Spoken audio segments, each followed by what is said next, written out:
teman-temannya, bisa keluarganya, atau teman-temannya, atau saudaranya, buat segera join, biar kita bisa lebih rame lagi nih.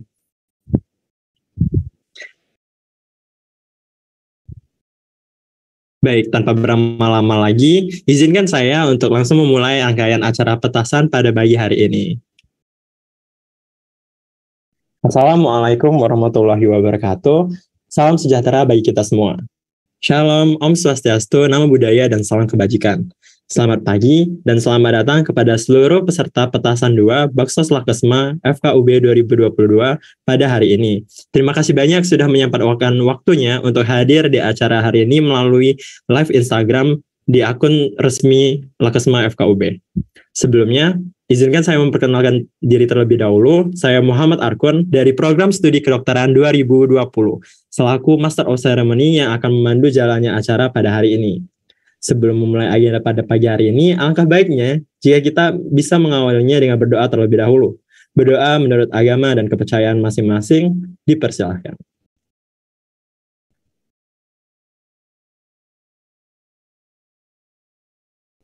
Amin ya robbal alamin, sungguhnya tiada kata akhir dalam berdoa. Doa dapat dicukupkan. Selanjutnya kami ucapkan terima kasih kepada media partner kita, antara lain Event Campus, Event Jawa Timur, medpart_id, eventcampus.co, Lembaga Studi Ilmiah Mahasiswa FKUB, dan juga Himpunan Mahasiswa Keperawatan Brawijaya, Fikes UB. Sehingga acara petasan 2 pada pagi hari ini dapat terlaksana dengan amat sangat baik.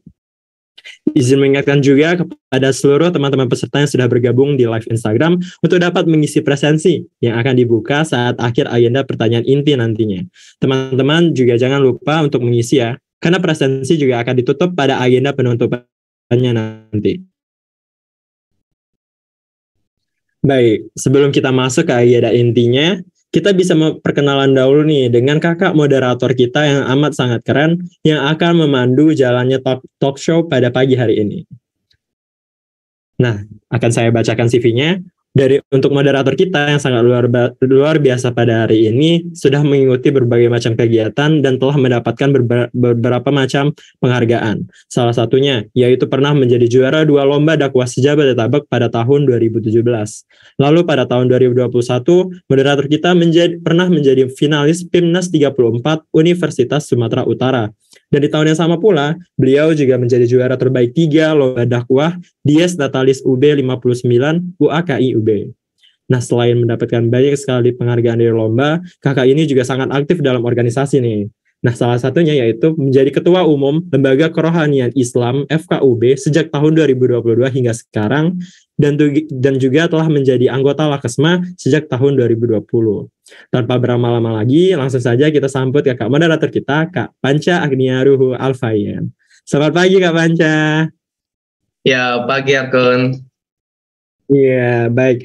Sebelumnya kami ucapkan terima kasih banyak ya Kak, karena Kakak sudah menyempatkan hadir dan telah bersedia menjadi moderator kita pada talk show petasan hari ini. Nah, dari Kak Panca sendiri gimana Kak kabarnya hari ini Kak? Ya, alhamdulillah ya, dari aku sendiri memang alhamdulillah sehat, dan ini benar-benar sangat semangat nih, sangat siap banget untuk memandu talk show pada pagi hari ini.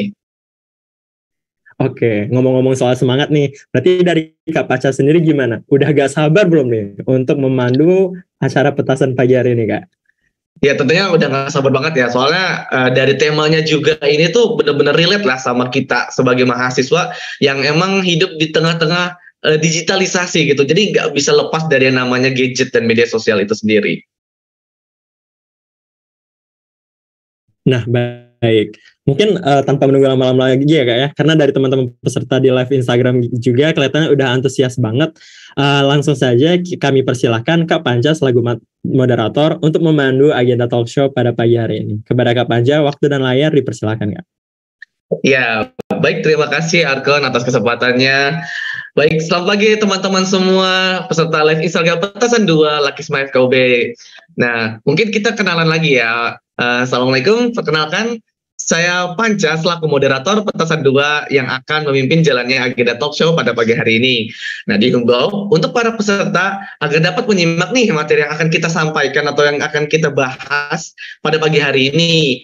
Dan juga tentunya untuk teman-teman semua para peserta yang hadir ini bisa banget diajak teman-teman yang lain juga ataupun diajak keluarganya untuk bisa ikutan pada live IG kita. Nah, untuk pemateri-pemateri kita tentunya sangat capable banget ya, karena pemateri-pemateri kita ini udah cocok lah untuk pembahasan kita yang sangat relate pada kehidupan kita saat ini. Sebenarnya siapa sih pemateri kita? Nah, jadi untuk teman-teman semua supaya lebih tahu siapa pemateri kita, izinkan saya untuk membacakan CV-nya terlebih dahulu. Untuk pemateri pertama kita ini sudah banyak melakukan riset dan presentasi ilmiah di ranah nasional dan juga internasional. Beberapa judul diantaranya yakni sebagai berikut: Validity and Reliability Study of Indonesian School Refusal Assessment Scale Revised, yang dipresentasikan pada Forum International Mental Health Conference di Thailand pada tahun 2019. Dan juga presentasi case study of prolonged exposure therapy for PTSD in a victim of Palu earthquake, tsunami, and soil liquefaction in Indonesia, di mana dipresentasikannya di International Meeting of the World Psychiatric Association Psychotherapy Section di tahun 2019 di Malaysia. Dan yang terakhir ini ada The Fragility of the Self, the Role of Psychotherapy in Self-Harm Cases. Dan ini dipresentasikan di National Annual Scientific Week Bekasi pada tahun 2020. Saat ini beliau juga sudah memiliki banyak pengalaman bekerja serta organisasi. Beberapa di antaranya yakni pada tahun 2017 hingga sekarang beliau merupakan Kepala Unit Pelatihan Departemen Psikiatri Rumah Sakit Saiful Anwar. Selanjutnya pada tahun 2020 hingga sekarang merupakan Wakil Ketua Asosiasi Psikiatri Indonesia bagian Malang. Untuk pendidikan terakhir yang beliau tempuh adalah Fellowship Psikiatri Anak dan Remaja Fakultas Kedokteran Universitas Indonesia Jakarta, dan merupakan lulusan tahun 2019. Baik, tak perlu berlama-lama lagi, marilah kita sambut Dr. Frilia Rahma Putri, spesialis kesehatan jiwa konsultan. Selamat pagi, dokter. Iya, selamat pagi, moderator Panca. Selamat pagi, Dokter Aime. Senang sekali saya baru aja ketemu Dokter Aime, sekarang udah ketemu lagi dalam sesi virtualnya Dokter Aime.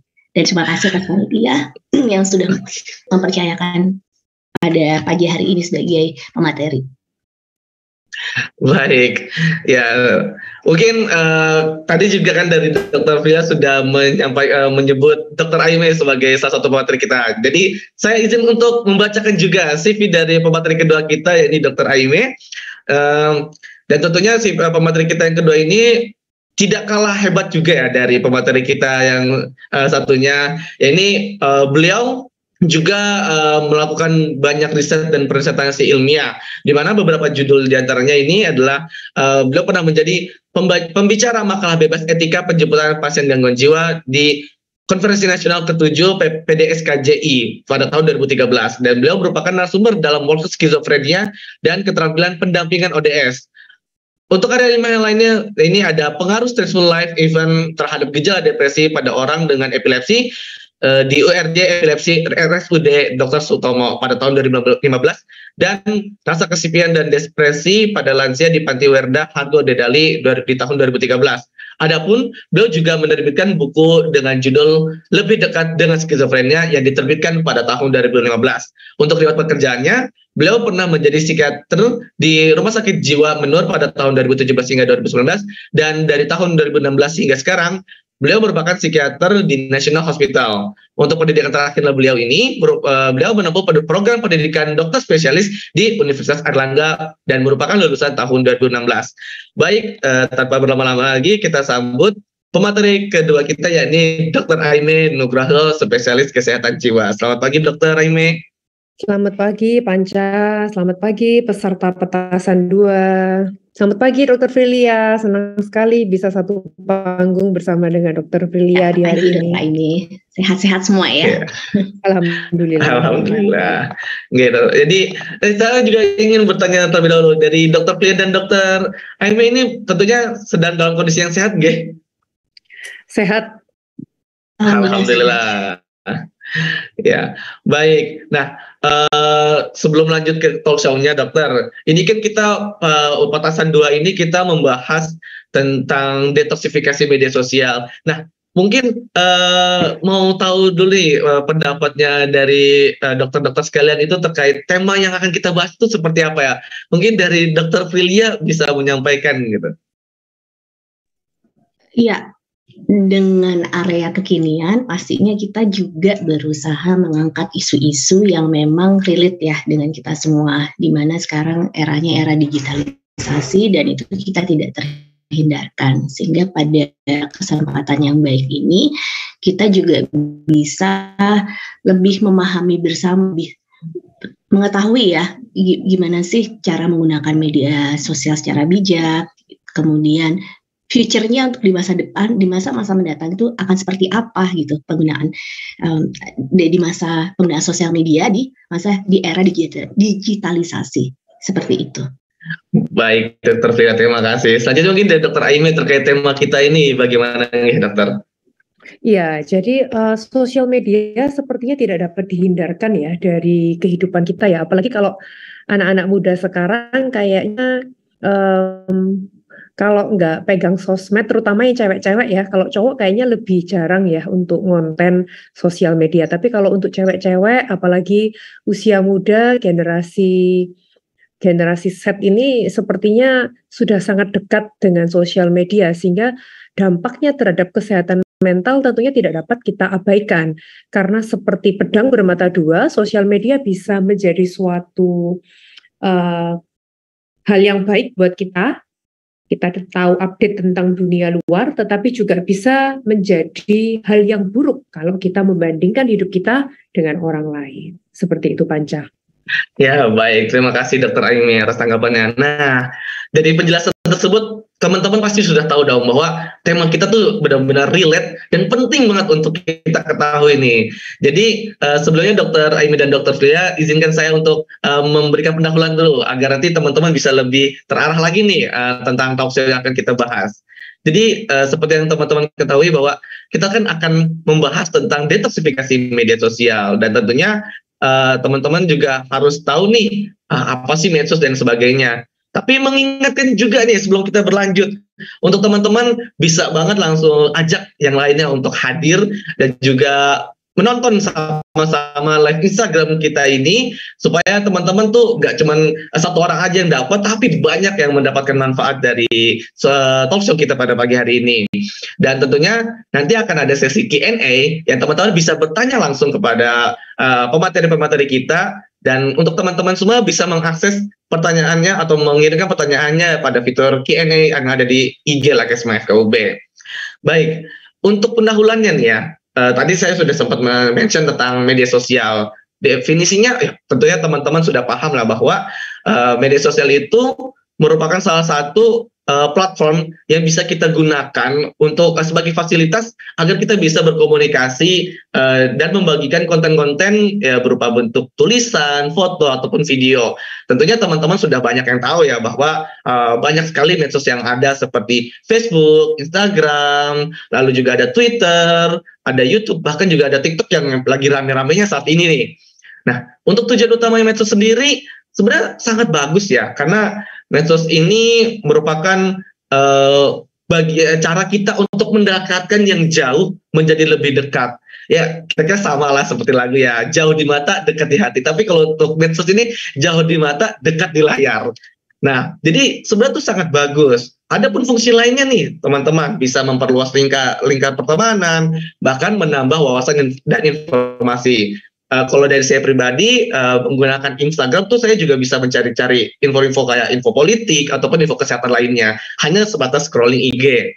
Nah, tapi faktanya bagaimana teman-teman? Apakah benar-benar sepositif itu? Ternyata tidak, teman-teman. Ada yang disebut dengan toksifikasi media sosial. Contoh simpelnya aja nih ya, ketika teman-teman semisal teman-teman mengalami sulit fokus, terus kayak sering cek medsos, nanti pas kuliah tiba-tiba buka HP buat scrolling IG atau TikTok. Nah, ini tuh sama kayak saya sebenarnya kadang-kadang sering kayak gitu. Nah, itu salah satu tanda-tanda sebenarnya. Ataupun teman-teman sering merasa cemas karena kayak merasa takut tertinggal, atau bisa dibilang kayak FOMO lah istilahnya, orang-orang sekarang bilang FOMO, fearing of missing out. Nah, itu jadi ada salah satu contohnya. Ataupun teman-teman bisa merasakan lelah mental dan emosi, serta paling sering banget nih ada insecure dan overthinking. Nah, itu beberapa contoh dampak negatif ya dari medsos yang tentunya kita tidak mau lah ada hal tersebut dialami oleh kita. Lalu gimana sih cara menanganinya? Nah, supaya teman-teman paham nih cara menanganinya untuk detoksifikasi dari media sosial, tentunya teman-teman harus ikut talk show kita sampai akhir. Baik, mungkin itu pendahuluan dari saya, Nggih Dokter. Kita bisa berlanjut untuk sesi talk show-nya, Nggih Dokter. Baik, sebelumnya saya akan menyampaikan pertanyaan-pertanyaan yang akan saya tanyakan kepada dokter-dokter sekalian, dan nanti akan saya minta dokter untuk bisa menjawab, nggih. Kita untuk teman-teman bisa banget nih sekarang kita mulai, kalau misalkan mau nyatet monggo dicatat ya, karena kita akan masuk ke sesi talk show-nya. Baik, proceed ya dokter, kita bisa mulai untuk talk show-nya. Untuk pertanyaan pertama nih dokter, kira-kira selama ini atau mungkin untuk saat ini apa sih yang mendasari seseorang itu menggunakan media sosial? Mungkin dari Dr. Frilia bisa menjawab. Ya, saya memulai, nanti bisa dilengkapi oleh Dr. Aimee. Biasanya saya sama Dr. Aimee saling melengkapi memang, ya Dr. Aimee. Jadi dalam era digitalisasi sekarang, orang tuh juga butuh terhubung gitu.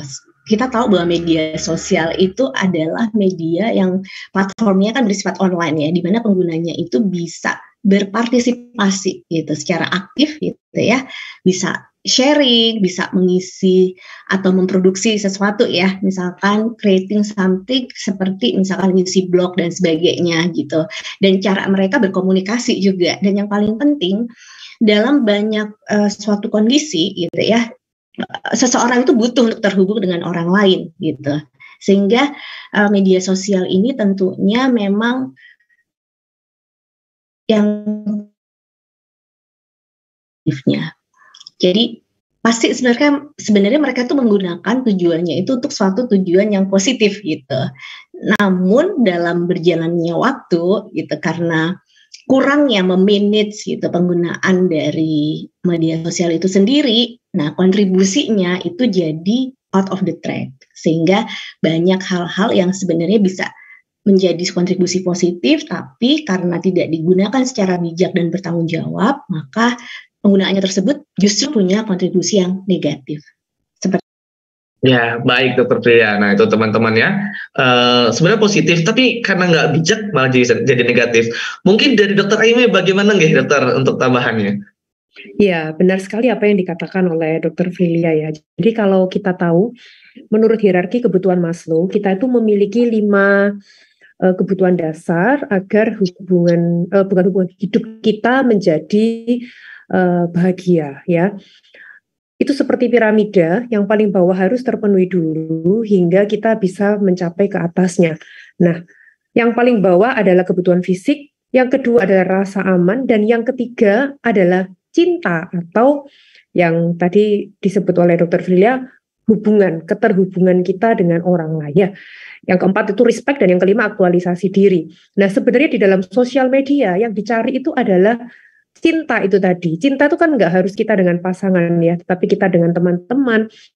Bagaimana kita merasa kita diperhatikan ya, kita dapat like di Instagram, dapat like di Facebook, kita disukai foto-foto kita, itu kita merasa kita mendapatkan perhatian dan kita mendapatkan cinta. Ya, apalagi kalau memang ternyata konten kita menarik, akhirnya kita bisa mendapatkan respect.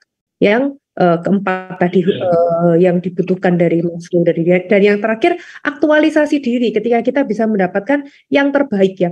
Dan kadang aktualisasi diri itu yang dibutuhkan itu apa? Dipamerin ya, secara nggak langsung kita lihat di sosial media banyak sekali orang yang flexing, yang memamerkan, menunjukkan bahwa ini loh aku udah mencapai tahap aktualisasi diri nih yang terbaik nih. Aktualisasi diri itu kan ketika dia menjadi yang terbaik, mendapatkan barang-barang branded, atau mungkin bisa liburan ke tempat yang bagus, ke tempat luar negeri, melebihi orang-orang lain. Jadi aktual, terupdate. Makan terbaru, oh ini ada kafe terbaru. Nah itu yang dicari, aktualisasi diri itu. Jadi sebenarnya dari sosial media selain keterhubungan, dia mungkin juga mendapatkan respect, dan dia juga mungkin mendapatkan aktualisasi diri. Begitu. Oke, baik, terima kasih dokter. Ya, jadi sebenarnya pada awalnya tuh kayaknya simple banget ya, karena memang kita butuh itu, tapi ternyata nggak cuman karena butuhnya aja, tapi ada tahapan-tahapannya lagi yang sudah dijelaskan juga dari dokter Aini, bahwa paling ujungnya diaktualisasi diri. Dan mungkin emang sebagian dari kita, bahkan banyak mungkin dari kita, butuh banget yang namanya aktualisasi. Jadi biar bisa dianggap, oh ini orangnya dia trendy dan lain sebagainya. Seperti itu. Nah, mungkin kita lanjut lagi untuk pertanyaan selanjutnya. Ini kenapa ya melihat dari hal-hal tersebut ya dokter, itu kok banyak banget ya orang-orang tuh kayak sulit terpisah dengan yang namanya sosial media. Mungkin dari dokter Aime bagaimana nih dokter? Kenapa kok sulit terpisah dari sosial media? Sebenarnya sosial media itu akan selalu ada di dalam kehidupan manusia ya. Kalau zaman dulu mungkin nggak ada Facebook, nggak ada Instagram ya, tapi dari zaman dahulu kala kita adalah makhluk sosial. Dari zaman purbakala kita adalah makhluk sosial. Sehingga cara sosialisasinya yang zaman dulu tentunya berbeda dengan zaman sekarang. Tetapi memang kita sebagai makhluk sosial, kita tidak akan pernah terlepas dari kegiatan sosialisasi.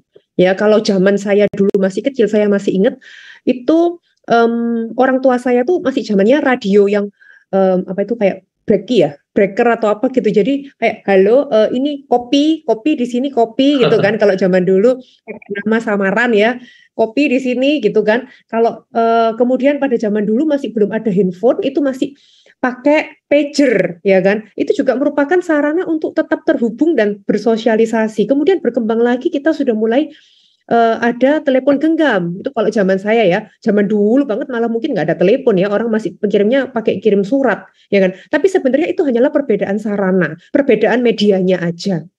Ya, perbedaan medianya aja, tetapi sebenarnya yang dicari adalah bagaimana kita tetap terhubung untuk kita bisa bersosialisasi dengan orang lain. Nah, saat ini di zaman sekarang ini cara kita bersosialisasi dengan orang lain kita tunjukkan dengan cara melalui posting tulisan, posting foto. Ini loh aku kesini, kayak kita ngabarin ke teman kita. Kalau zaman dahulu kala aku habis pergi ke sini, kita ngirim kartu pos ya kalau zaman dulu. Nah, sekarang kita nggak ngirim kartu pos, udah cuma tinggal posting foto, masukin sosmed, orang udah tahu. Oh, ini nih si Aime lagi pergi ke sini. Gitu. Jadi sebenarnya yang dicari dari zaman dahulu sampai sekarang itu tetap mencari keterhubungan, sosialisasi, hanya saja medianya berbeda. Zaman dulu surat, kartu pos, atau mungkin pager, atau mungkin telepon genggam lewat suara, saat ini bergeser ke postingan tulisan. Seperti itu. Nah, baik. Video gitu. Oke, baik, terima kasih dokter. Jadi memang sebenarnya kita dari dulu tuh selalu harus terhubung antara satu dengan yang lainnya. Hanya saja karena sekarang kita udah digital, jadi jadi ada perubahan media yang digunakan dalam sosialisasinya itu sendiri. Oke, mungkin dari Dokter Frilia, apakah ada tambahan? Ya, tadi Dokter Aime sudah menjelaskan secara lengkap ya. Saya hanya menambahkan saja, sebenarnya kan juga ada pergeseran dari perkembangan teknologi sendiri itu. Jadi pada saat awal internet itu pada tahun 1997, contoh ya, masih dulu zaman Dokter Aime dan saya masih muda, Dokter Aime ya. Tapi sekarang juga masih berasa muda ya Dokter Aime. Berasa muda meskipun sudah tua ya dok? Iya, tetap berasa muda ya, menolak tua maksudnya. Itu kan kalau tahun 1997 itu berbasis kepercayaan. Namun ketika tahun 2000 gitu ya, di masa saya tahun 2000 baru masa-masa awal kuliah gitu ya, internet itu sudah mulai dikenali banyak orang, dan kita juga punya kebutuhan itu tidak hanya bersosialisasi dan terhubung, tetapi kita melakukan pekerjaan, meningkatkan efektivitas dan kinerja secara cepat, tepat, akurat itu juga melalui media gitu, daring gitu ya. Dan selain itu juga dalam proses pembelajaran itu, apalagi di zaman sekarang itu serba online gitu, sehingga mau nggak mau kita juga akhirnya lekat gitu. Ada suatu kebutuhan. Sekarang kalau misalkan kita mau browsing sesuatu, mau register sesuatu, terhubungkannya kan biasanya kalau nggak Facebook, Instagram gitu ya, email gitu. Jadi mau tidak mau itu biasanya memang kita jadi terjebak gitu. Tetapi itulah membuat kita jadi sulit gitu ya untuk tidak engage dengan sosial media ini.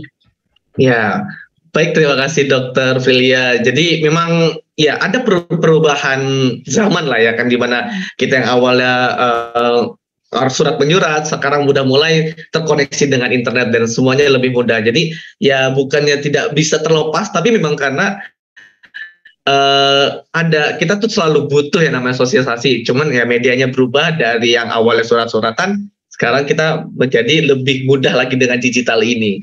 Baik, terima kasih Dokter Filia dan Dokter Aimee. Selanjutnya ini karena berhubungan dengan kayaknya kalau orang-orang tadi kan saya bilang susah nih yang namanya terpisah dari sosial media gitu ya. Tapi kan ternyata emang kita butuh sebenarnya. Nah, dari Dokter Filia dan Dokter Aimee nih, berapa sih umur sebaiknya pengguna sosial media itu diperbolehkan? Jadi di usia berapa itu? Mungkin dari Dokter Filia bagaimana nih?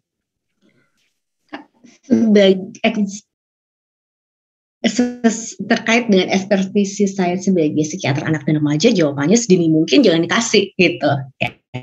Tapi orang tua zaman sekarang kan juga ada kecenderungan nggak kepingin repot ya, nggak kepingin repot dalam arti kata kepinginnya menenangkan anaknya gitu dengan gadget itu sendiri. Sehingga sebenarnya kalau misalkan dia batita itu memang tidak dipaparkan sama sekali gitu. Ketika dia balita pun juga ada durasi waktu yang memang dibatasin. Dia boleh untuk terhubung melalui gadget itu kalau misalkan sedang video call. Tapi untuk yang lain sih tidak gitu. Nah, ketika pada fase usia sekolah, masa fase tenang, sebenarnya anak-anak umur 6-12 itu kan masih bersifat konkret gitu. Ini agak bahaya, jadi ketika ada suatu postingan, itu dia akan menginterpretasikan secara konkret gitu, secara nyata. Sehingga ini memang menjadi sebuah sesuatu yang menjebak ya, ketika anak-anak sudah berselancar di dunia maya, kemudian mereka melihat postingan-postingan yang memang tidak sesuai dengan umur mereka. Dan ketika masuk usia remaja sudah kemampuan abstraksinya sudah mulai terbentuk. Nah, sebenarnya pada usia remaja ini adalah usia yang ideal untuk mereka bisa berselancar gitu. Karena dari proses perkembangannya menurut Piaget dia sudah masuk dalam proses yang formal operasional. Jadi kemampuan abstraksinya sudah mulai baik, jadi bisa menginterpretasikan, nggak cuma konkret gitu ya. Sehingga itu menjadi suatu usia yang lebih ideal gitu untuk bisa engage dengan sosial media seperti itu. Baik, terima kasih Dokter Filia. Jadi memang kalau bisa tuh jangan terlalu cepat gitu ya, soalnya kurang baik juga gitu. Ya, jadi itu agak dikurang-kurangin gitu. Baik, mungkin dari Dokter Aimee bagaimana nggih tanggapannya terkait usia yang tepat dalam penggunaan sosial media ini? Kalau menurut saya di atas 17 tahun. Ya, sebenarnya kalau saya lihat di sosial media pun seperti di Instagram maupun di Facebook, mereka juga nanyain loh, untuk kalau waktu kita sign up ya, usia kita tuh berapa? Itu ditanyain.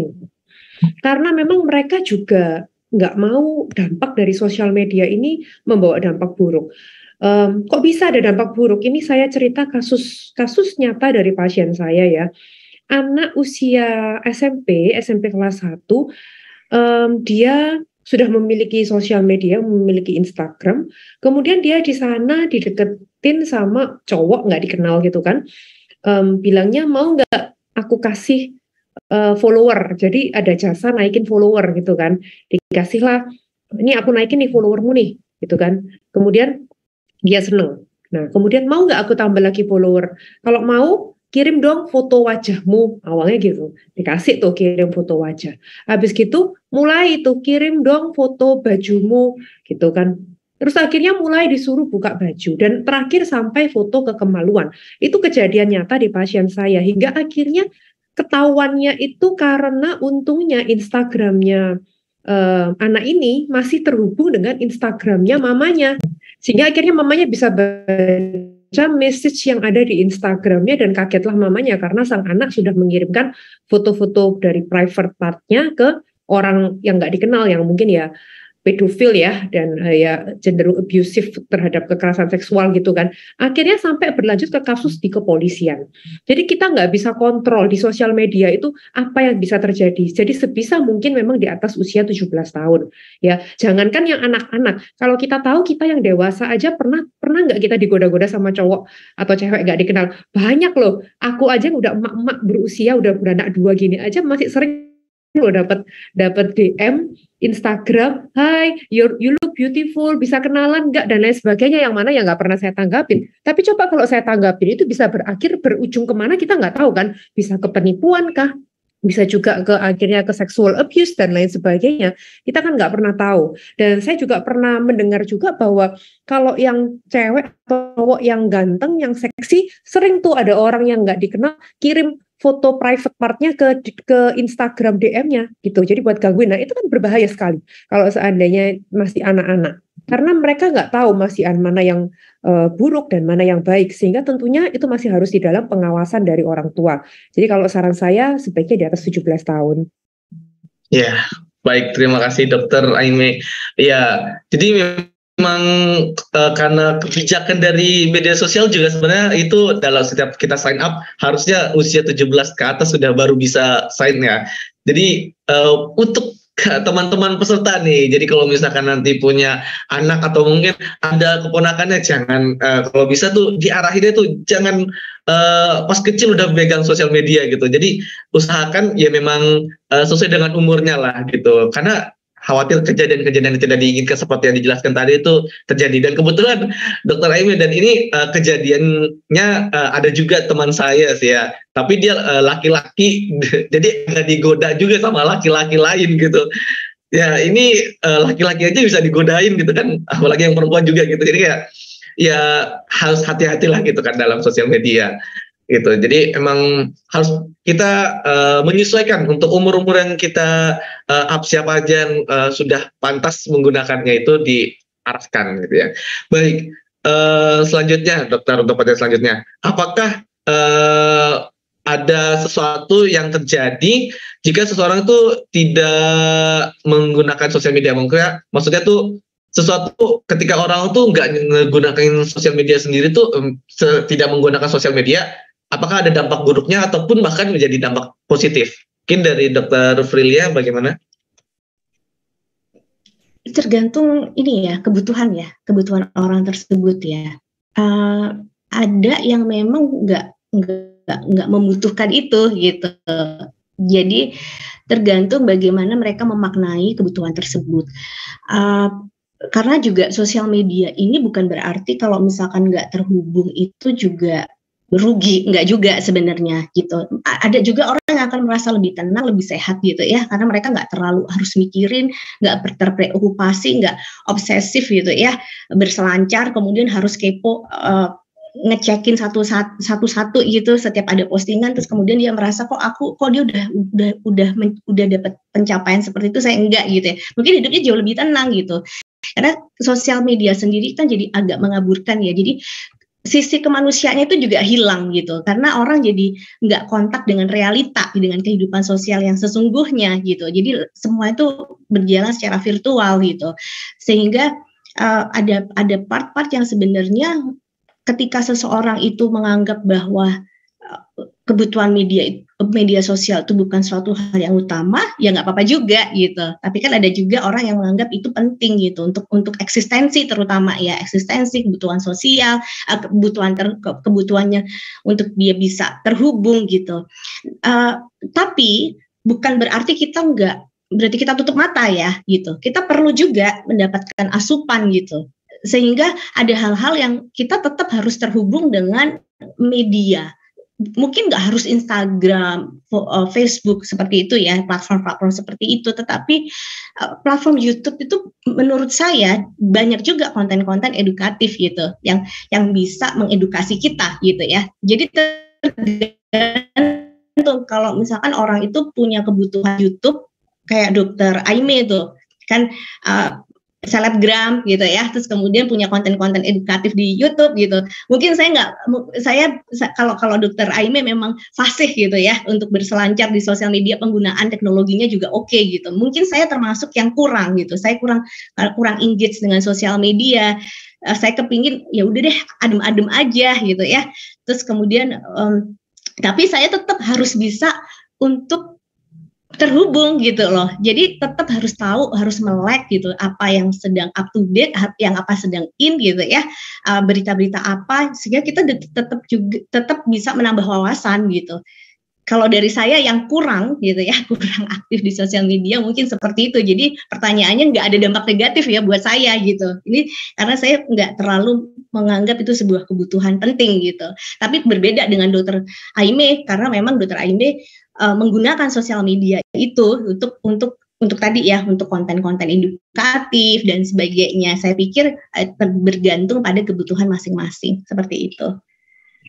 Baik, Dr. Flia, terima kasih. Nah, penasaran banget saya dari jawaban Dr. Aimee bagaimana terkait hal ini? Semua hal itu seperti pisau ya, pisau di tangan dokter bisa menjadi alat untuk membantu menyembuhkan di tangan seorang pisau dokter bedah ya. Tetapi pisau di tangan penjahat bisa menjadi alat untuk membunuh. Demikian pula sosial media ya. Tergantung tujuan kita menggunakan itu apa ya. Sama seperti tadi antara dokter dan penjahat, bedanya di apa? Di intensinya, di motivasinya. Nah, Anda sendiri menggunakan sosial media ini untuk apa? Kalau intensinya adalah untuk edukasi, untuk berteman, untuk tahu update terbaru dari teman, dari diri sendiri, ya nggak apa-apa. Untuk hiburan, apakah itu salah? Enggak. Tetapi kalau Anda menggunakan sosial media untuk menipu, untuk lihat konten-konten yang pornografi, atau untuk membuli, maka itu tidak baik. Kok bisa saya bilang membuli? Banyak kan akun-akun bodong ya yang digunakan untuk membuli netizen, komentarnya nggak dipikir. Kalau di sosmed ngomongnya aduh pedes banget ya omongannya ya, padahal mungkin kalau di dunia nyata orangnya gampang keder, belum tentu seberani itu ya kan. Itu berarti menunjukkan bahwa dia merasa nyaman di dunia sosial media karena orang nggak tahu tentang identitasnya dia sesungguhnya siapa. Ya kan, itu yang berbahaya. Kalau intensi kita dari awal, tujuan kita tidak baik, maka apapun hasilnya akan menjadi tidak baik. Ya, tetapi juga hati-hati. Ketika intensi kita baik, kadang kita juga bisa tergelincir, jatuh menjadi tidak baik. Maksudnya gimana? Awalnya cuma untuk sosialisasi sama teman, tapi kemudian ketika udah masuk di dalam dunia sosial media, membandingkan diri akhirnya dengan orang lain. Wah, itu body goals banget, gitu kan? Perutku kok berlemak, ya kan? Yang itu six pack, kalau aku kok family pack, gitu kan? Perutnya, gitu kan? Nah, itu kadang bisa membuat kita menjadi down, karena kita jadi membandingkan hidup kita dengan orang lain. Nah, begitu pula tujuan dari sosial media itu untuk apa? Anda yang tahu, ya. Jadi, you're not gonna be them, and they're not gonna be you. Ya, Anda tidak akan pernah bisa menjadi mereka juga nggak mungkin bisa jadi Anda, ya kan? Jadi nggak usah bandingin diri Anda dengan orang lain, ya. Selama Anda tujuannya baik, memberikan kata-kata positif, encouragement di Instagram, di Facebook, YouTube, TikTok, banyak nggak konten-konten yang positif? Banyak banget tentang motivasi, tentang parenting. Buat kayak saya, ibu-ibu belajar tentang resep masakan, banyak banget. Jadi semua itu tergantung dari apa yang intensi kita dan apa yang kita cari. Semakin itu yang kita cari, maka itu yang akan keluar di algoritma kita, ya, di feed yang keluar ya itu terus. Kalau kita banyak search tentang itu, kalau kita banyak searchnya tentang cewek-cewek seksi, yang keluar ya kan tentang konten-konten cewek seksi yang payudaranya besar, yang biasanya disukai cowok-cowok tuh, Panca langsung ketawa tuh. Biasanya kan cowok-cowok gitu kan. Kalau yang cewek-cewek mungkin biasanya apa? Sukanya lihat yang Korean kayak gitu kan. Boleh nggak? Ya boleh kalau untuk sekedar hiburan. Tetapi kalau intensinya sudah nggak baik, sudah untuk membuli, untuk komentar pedas, untuk lihat yang hal-hal yang berbau pornografi, maka itu yang berbahaya. Gitu. Jadi coba dicek lagi tujuan Anda, intensi Anda apa menggunakan sosmed. Ya, baik. Terima kasih Dokter Aimee. Jadi memang seseorang yang menggunakan atau tidak menggunakan sebenarnya tuh sah-sah saja gitu. Kita nggak perlu ya ngejudgement gitu, ngejudge mereka yang nggak menggunakan medsos ataupun yang menggunakan gitu. Karena ya mereka sah-sah saja gitu. Tapi gitu kan. Jadi untuk teman-teman semua juga, ya ini benar banget ya.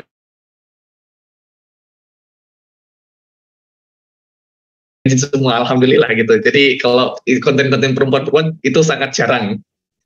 Ya Allah. Baik, selanjutnya kita lanjut nih.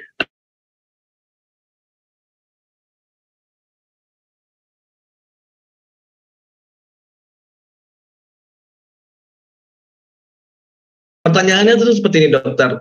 Kalau orang tersebut itu kecanduan sosial itu gimana? Nah, dan sebenarnya tuh kecanduan media sosial itu kayak gimana sih? Mungkin dari dokter Aimee, apakah bisa ini terkait sebenarnya yang dimaksud dengan kecanduan media sosial itu seperti apa?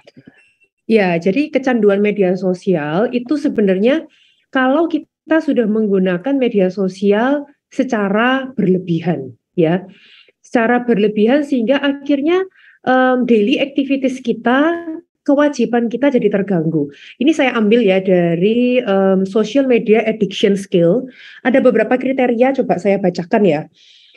Tanda-tanda dari kecanduan sosial media ya. Yang pertama, menggunakan sosial media lebih panjang dari yang awalnya diinginkan, dari intensi awalnya. Kemudian yang kedua, merasa bahwa hidup ini membosankan bila tanpa sosial media. Kemudian yang ketiga, mengabaikan pekerjaan atau tugas sekolah karena penggunaan sosial media. Yang keempat, menjadi mudah marah atau tersinggung ketika ada seseorang yang menginterupsi ketika sedang menggunakan sosial media. Yang kelima, bila beberapa hari berlalu tanpa menggunakan sosial media, maka akan merasa aneh. Gitu. Ya. Kemudian yang keenam, sulit untuk tidur setelah penggunaan sosial media.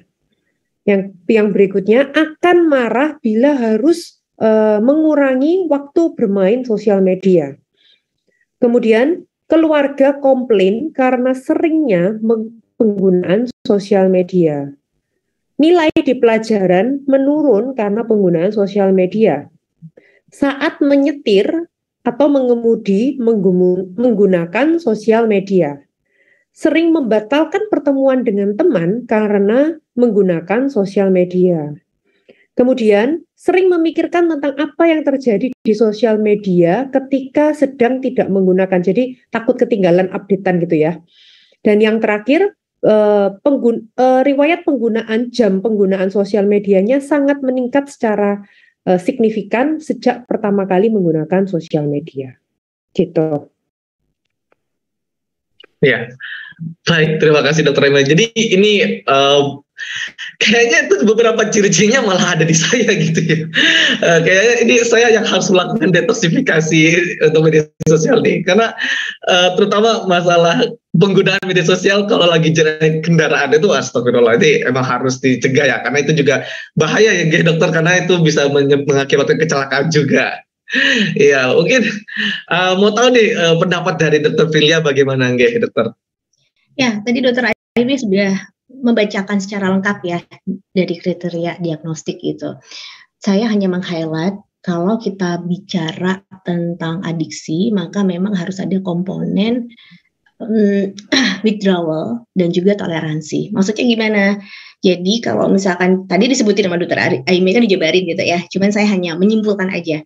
Jadi kalau misalkan withdrawal itu kalau kita nggak make gitu ya, atau putus zat, kita anggap bahwa ini setara gitu dengan zat adiktif gitu ya, nyandu gitu. Nggak usah ini deh, nggak usah stalking gitu ya, buka-buka platform seperti Facebook, Instagram jadi kepo gitu ya. Tapi kayak berselancar di Shopee gitu, nggak susah-susah gitu ya. Yang ada juga belanja patologis gitu, ya kan? Ataupun juga ya Zalora lah, beli lah gitu ya. Artinya juga ketika dia menambah frekuensinya, itu juga ada toleransi ya. Jadi yang tadinya mungkin satu hari main gadgetnya cuma 1 jam, ini jadi bertambah 2 jam, 3 jam, 4 jam, hampir seharian. Jadi dia ada kelekatan, nggak bisa gitu. Terus ketika tiba-tiba diputus, nggak pegang gadget, wah itu rasanya tuh nggak enak banget gitu. Yang rasanya itu jadi kayak sakit kepala, yang ada malah memicu orang ingin menyakiti diri gitu ya, jadi self harm gitu, dikit-dikit udah cutting gitu, karena dia merasa nggak punya akses untuk terhubung dengan orang gitu. Nah itu juga menjadi salah satu kondisi-kondisi yang menggambarkan kalau seseorang itu sudah terlalu lekat dengan gadget gitu. Ya, baik Dokter Filia. Ternyata ada juga ya namanya gejala putus obat gitu ya di kecanduan media sosial ini. Iya, sama aja kayak sakau kan. Jadi iya. Nah itu saya sebenarnya pernah juga gitu. Saya kayak 1 hari atau 1 minggu itu wifi rumah saya itu rusak gitu. Jadi saya benar-benar gak ada internet, gak ada kuota juga, dan seolah-olah tuh kayak gelisah, terus deg-degan gitu. Dan ternyata saya sempat mengatakan ini jangan-jangan kayak gejala putus obat ini. Dan ternyata emang ada mirip ya, kayak sakau gitu. Jadi astagfirullah, ternyata memang harus diperbaiki. Ya, jadi moodnya itu sehariannya itu irritable, dysphoric, irritable, uring-uringan aja gitu. Jadi nggak enak. Jadi agresivitas tuh gak cuman agresivitas fisik ya, tapi juga agresivitas verbal. Orang ngomongnya jadi nyolot gitu. Nggak enak banget gitu. Jadi baper, jadi nyolot gitu. Oke, baik. Nah, terima kasih Dokter Filia. Jadi itu teman-teman kalau ada gejala-gejala kayak gitu itu harus diwaspadai nih ya. Jadi untuk teman-teman semua bisa banget bisa mulai memperhatikan apakah ada tanda-tanda tersebut gitu ya. Baik, kita beralih ke pertanyaan selanjutnya. Nah, untuk pertanyaan selanjutnya ini kira-kira ya dokter ya, apakah ada dampak kesehatan yang mungkin timbul dari kecanduan sosial media tersebut? Mungkin dari dokter Aimee bagaimana nggih? Dampaknya ya kalau yang dampak negatif adalah kita bisa menjadi depresi. Ya, kalau kita membandingkan diri kita terus-menerus dengan orang lain, kita merasa diri kita kurang cantik, kurang sukses. Gila ya itu orang itu bisa liburan ke luar negeri, mobilnya Alphard, mobil gua kok Agya gitu misalnya ya, atau wah itu mobilnya terbaru, yang ini apa, oh aku kok jalan kaki ke sekolah. Pasti kita tuh akan cenderung membandingkan ya, manusia tuh cenderung membandingkan. Apakah itu salah? Sebenarnya tidak salah ya, tetapi kita harus berhati-hati. Kalau dengan membandingkan kita jadi mendapatkan suatu inspirasi, mendapatkan suatu benchmark. Gila ya, ini masih muda loh dia, masih sama loh seumuran kayak aku, tapi dia udah bisa sukses, jualan online-nya sukses. Aku meniru, gimana? Kok dia bisa sukses? Aku amati, aku tirukan, dan aku modifikasi. Maka itu menjadi dampak positif ketika kita membandingkan. Tetapi kalau kita membandingkan, kemudian yang membuat akhirnya kita menjadi down, oh kayaknya aku kok nggak bisa kayak dia, usiaku sama, aku gagal deh, aku bukan orang yang sukses, lebih baik aku mati. Ada nggak orang yang pola pikirnya tuh negatif? Ada banget. Kalau akhirnya kita berpikir yang negatif seperti itu, lebih baik aku mati, aku gagal, aku nggak berguna, maka akhirnya kita akan jatuh ke depresi. Nah itu yang berbahaya. Jadi kalau kita membandingkan hidup kita dengan orang lain di sosial media, lalu menjadi inspirasi, menjadi suatu benchmark, tolak ukur, nggak apa-apa. Tapi kalau kita membaca, malah menjadi minder, rendah diri, maka hati-hati. Kita bisa menjadi depresi. Belum lagi dampak dari sosial media kalau ada bullying ya, dibully di sosial media, komentar negatif. Apalagi kalau Anda semakin menjadi selebgram gitu ya, selebgram yang mana follower Anda banyak, maka Anda tidak akan bisa mengontrol apa yang orang lain akan omongkan tentang Anda. Ini pengalaman saya pribadi. Bahkan konten saya kalau Anda lihat kan konten edukasi. Saya tidak posting anything about my private life karena saya punya akun Instagram sendiri untuk my private life ya. Hanya teman-teman yang kenal yang tahu Instagram private saya, tetapi follower saya tidak akan saya approve di Instagram private saya. Ya, saya hanya ada akun yang sendiri. Jadi memang gitu harus disendirikan ya. Kalau saran saya di akun yang memang untuk edukasi, saya nggak bisa filter loh orang mau komentar apa. Bahkan saya ini dokter kan, maksudnya kan edukasi kan bukan saya ini pelakor, bukan apa ya kan, bukan itu aja masih ada komentar negatif, masih ada. Jadi Anda harus siap dengan komentar negatif. Kalau Anda kuat, ya nggak mungkin jatuh depresi. Udah kena angin, jangan sampai masuk angin. Kena angin ya biarin aja anginnya lewat, tapi jangan sampai masuk angin. Tapi kalau ada omongan yang negatif lalu Anda masukkan ke dalam hati, maka jadi bertengkar di sosmed. Menurut saya itu malah akhirnya ya malu-maluin, capek, buang energi, dan akhirnya malah jatuh ke depresi. Itu yang perlu hati-hati ya. Dan juga bisa sampai ke gangguan kecemasan, sampai takut. Ya, karena saya sendiri pernah tuh ya dikomentarin yang negatif sampai diancam-ancam yang negatif gitu. Lalu bagaimana yang harus kita lakukan? Kita harus report, jangan dibiarkan, jangan takut, harus report. Setahu saya semua sosial media itu ada fitur untuk report dan fitur untuk blog. Ya, boleh nggak menggunakan report dan blog? Boleh banget. Boleh banget supaya hidup Anda lebih tenang dan aman dari orang-orang yang toksik. Kalau enggak, takutnya nanti Anda semakin depresi, gitu. Ya, baik. Terima kasih Dokter Aimee. Jadi kita tuh nggak bisa menutup mulut orang-orang ya di sekitar kita, tapi kita bisa menutup telinga kita untuk tidak mendengarkan omongan-omongan orang yang nggak penting buat kita. Dan tentunya, bagaimana Dokter? Iya, benar banget, benar banget. Nah, jadi ya bagaimana cara kita menggunakan media sosialnya itu yang harus kita perhatikan juga. Ya, baik. Mungkin dari Dokter Frilia, apakah ada tambahan? Ya, tadi pertanyaannya terkait dengan berpengaruh terhadap kesehatan ya. Yang pasti kita mulai dari kesehatan fisik yang paling nyata. Siapa sih matanya nggak pedes, merah gitu, berair gitu ya. Yang ada minus itu akan bertambah. Yang udah senior kayak saya itu udah menjelang 40 gitu ya. Udah masuk di usia 40 seperti saya udah nambah plus gitu. Jadi lebih kompleks itu untuk masalah penglihatan gitu. Dokter Aimee senyum-senyum tuh. Karena belum 40 ya, Dok. Saya udah, Dok. Karena aku masih ingat Dokter Frilia. Dokter Frilia ini umurnya 40 tapi kelihatan kayak umur 20 kayak DM kan. Ini konsulen rasa DM ini ya Dokter Frilia ini. Suka tuker. Iya. Jadi kompleks ya, Mas. Penglihatan itu sangat berpengaruh. Kemudian sakit kepala itu kan nyata ya. Yang secara otomatis sudah kita rasakan gitu loh, udah sakit kepala. Dan yang sering kita suka abai adalah gangguan postural tuh gitu. Jadi tubuh kan jadi lebih melengkung gitu ya. Nah itu juga menjadi masalah sehingga sering sekali nyeri otot gitu, kaku leher. Nah itu juga sangat berkontribusi terhadap kesehatan fisik. Kesehatan mental tadi udah dijelaskan sama Dokter Aimee. Saya meng-highlight dari kesehatan mental anak gitu, karena ini dalam masa perkembangan. Benar banget tadi Dokter Aimee bilang bahwa yang paling pas itu di atas 17, yaitu paling ideal gitu. Nah, ketika tadi saya menyampaikan itu di usia perkembangan mereka sudah boleh tuh mulai gitu ya berselancar, itu kan harus disupervisi tentu dengan orang tua gitu.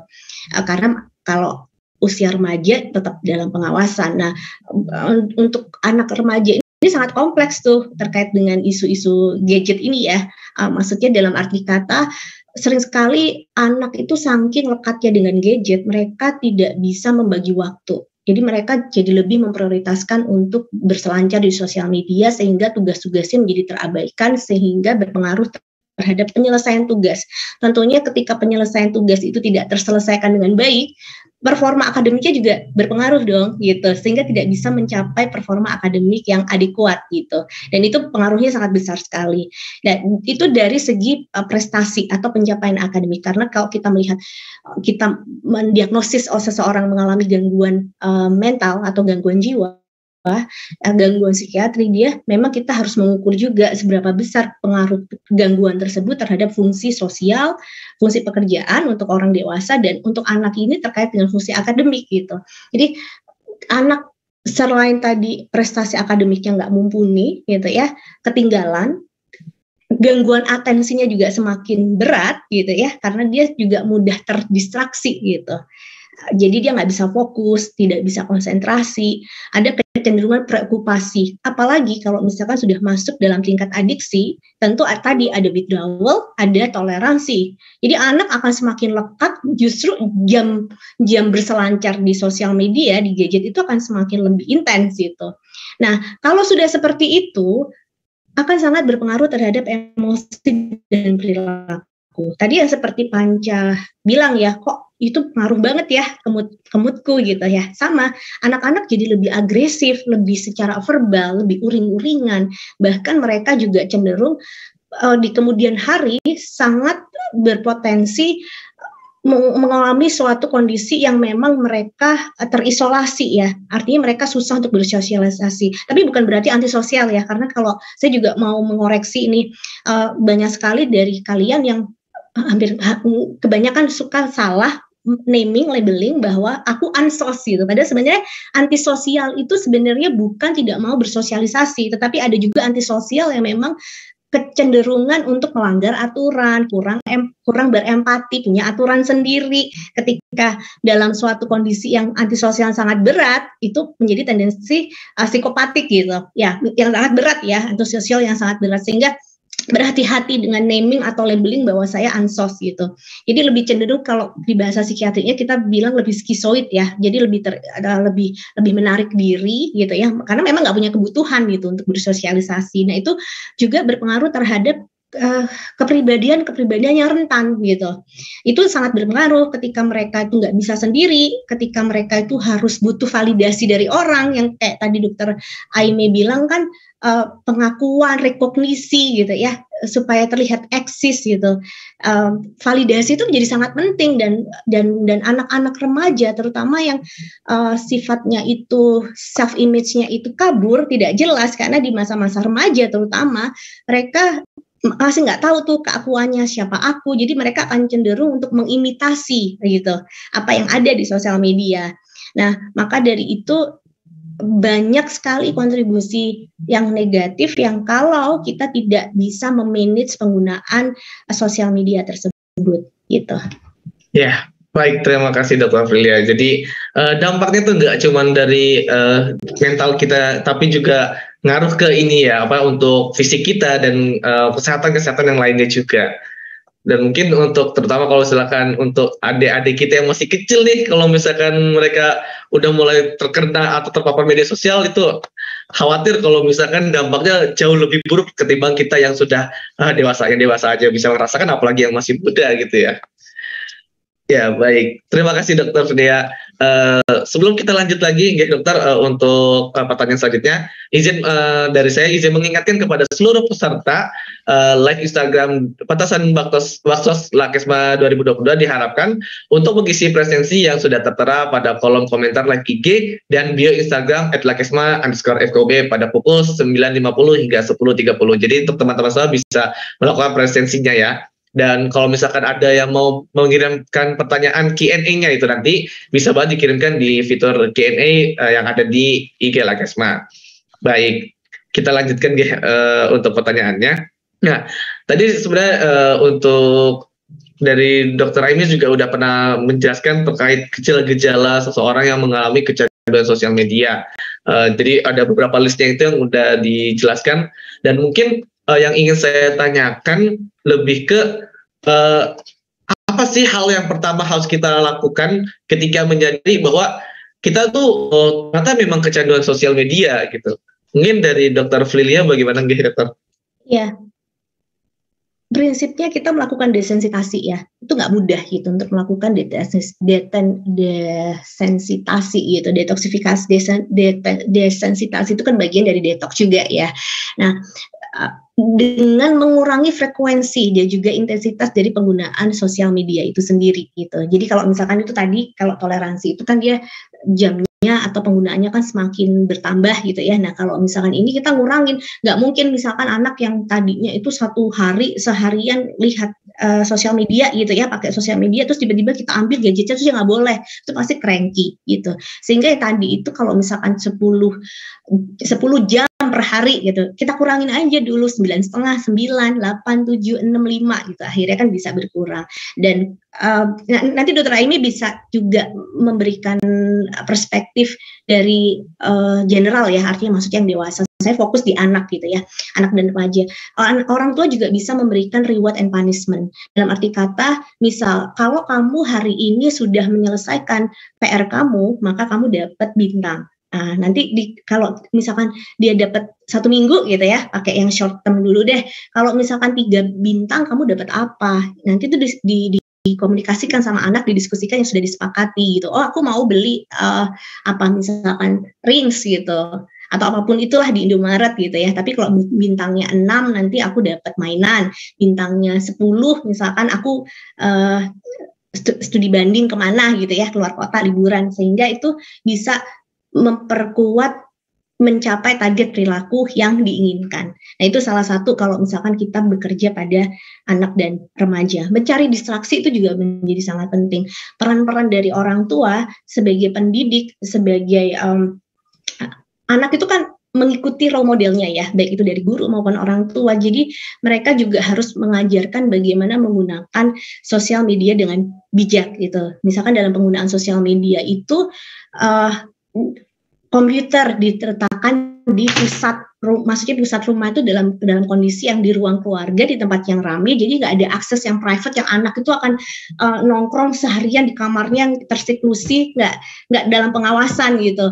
Dan dalam anak dan remaja boleh kok orang tua itu berjanjian ya, diskusi. Oke, kamu mau bikin Instagram gitu, tapi kita kelola bareng ya, mama sama papa tetap supervisi gitu, kamu boleh gitu. Jadi kita tetap tahu password anak, jadi kita juga ngasih kepercayaan sama anak, tapi kita juga nggak intervensi gitu ya, tapi kita mantau. Tapi kita harus bilang sama anak bahwa mama papa tuh mengetahui tuh gitu. Jadi kalau misalkan kamu buka apa itu kita kasih tahu, kita harus diskusi juga karena anak juga nggak merasa terhianati gitu. Oh, ternyata aku dipantau, aku nggak tahu, dan itu juga melanggar hak anak juga. Jadi penting untuk kita berterus terang dengan anak gitu.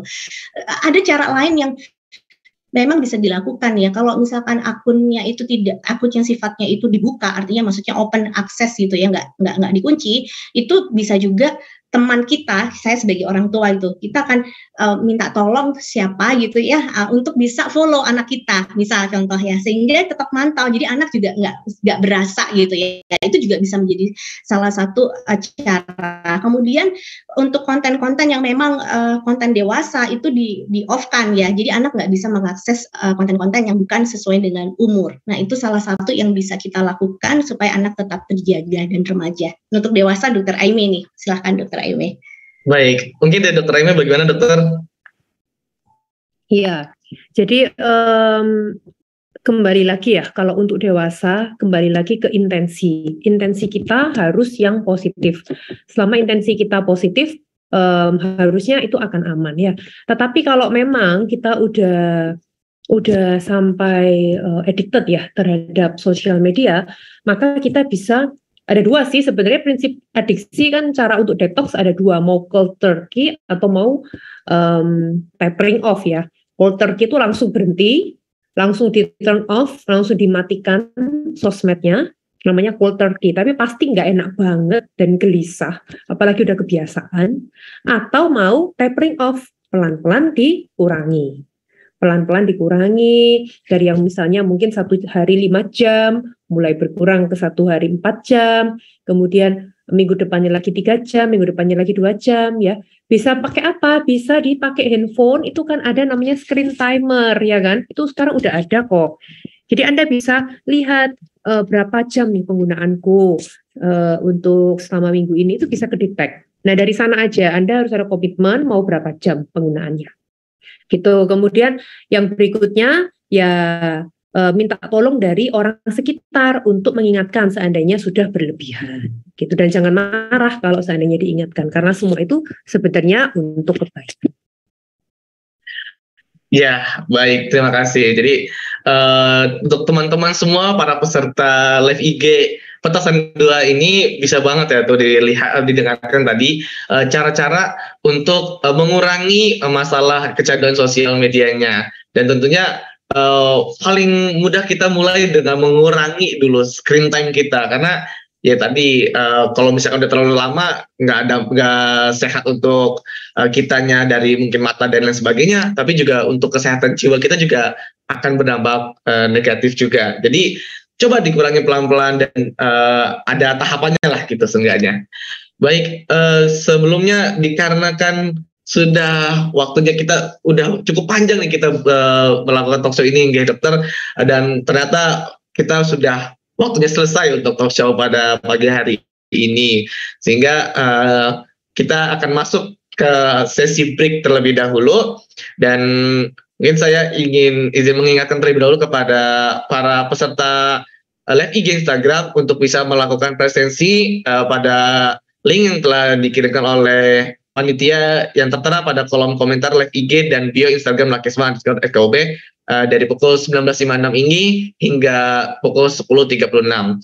Dan untuk kepada Dr. Frilia dan Dr. Aime dipersilakan untuk istirahat terlebih dahulu sebelum kita lanjut lagi ke sesi Q&A nantinya. Jadi untuk teman-teman untuk sesi Q&A monggo banget bisa menyampaikan pertanyaannya di fitur Q&A yang telah dikirimkan oleh panitia di Instagram Lakesma FKUB. Baik, untuk itu saya selaku moderator izin pamit sebentar sebelum kita masuk ke sesi Q&A, dan saya kembalikan lagi untuk sesi ini kepada MC kita dari Arkon. Kepada Arkon dipersilahkan.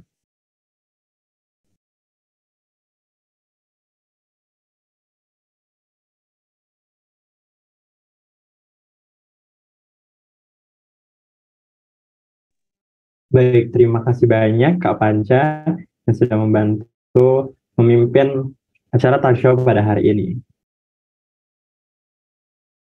Baik, sebelumnya saya izin mengucapkan terima kasih kembali kepada media partner kita, yaitu Event Campus, Event Jawa Timur, MedPart ID, eventcampus.co, Lembaga Studi Ilmiah Mahasiswa FKUB, Himpunan Mahasiswa Keperawatan Brawijaya Vikas UB, sehingga acara petasan 2 Baksos Lakesma pada pagi hari ini dapat terlaksana dengan baik. Izin mengingatkan juga kepada seluruh peserta petasan 2 Baksos Lakesma untuk dapat mengisi presensi yang sudah tertera pada bio Instagram, yaitu ada di @lakesma_FKUB. Nah, jadi teman-teman jangan lupa ya buat mengisi kembali, jangan lupa buat mengisi presensinya yang akan ditutup saat agenda penutupan nanti. Nah, gimana nih teman-teman, pasti udah pada dapet kan pengetahuan-pengetahuan baru yang kita tadi udah belajar nih, udah belajar banyak banget tentang topik kita, yaitu detoksifikasi sosmed dengan baik.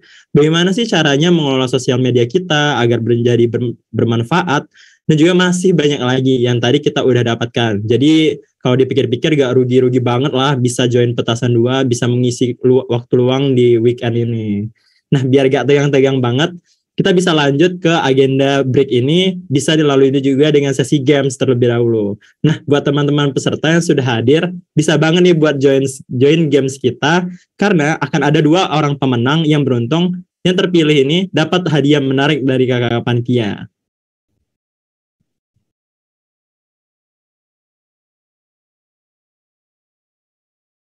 Nah, jadi mungkin kita bisa cek ombak dulu nih. Yuk, yang teman-teman yang sudah hadir, yang masih ada di IG, bisa nih buat menulis petasan ceria. Coba. Petasan ceria di kolom komentar. Ditunggu ya.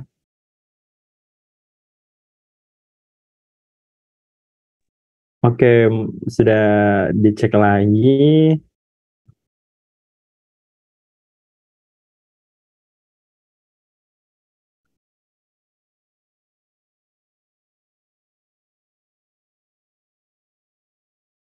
Nah, mungkin udah ada yang udah mulai banyak nih yang komen ya. Jangan lupa dicek lagi petasan ceria.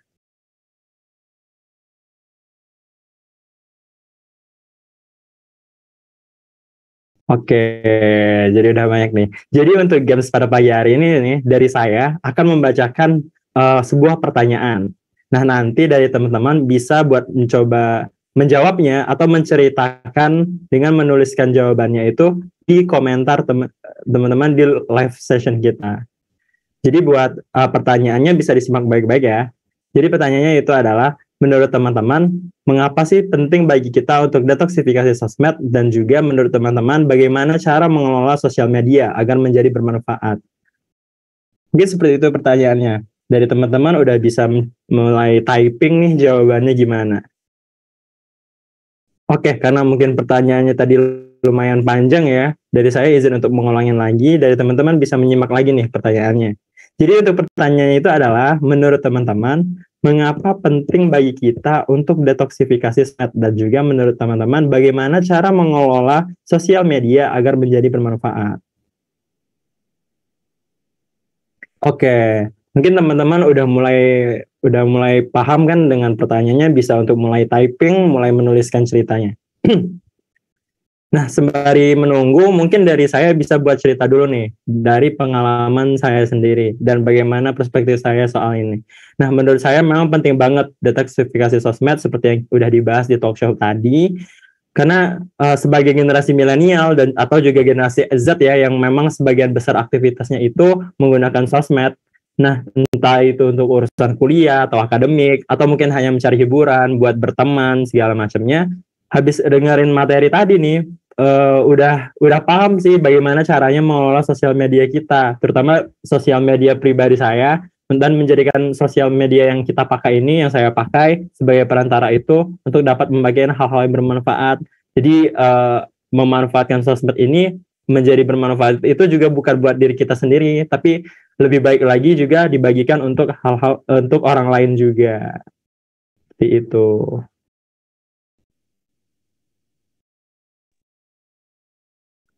Baik, nah ini sudah mulai ada beberapa jawaban dari teman-teman, tapi nggak apa-apa, kasih kita tunggu lagi.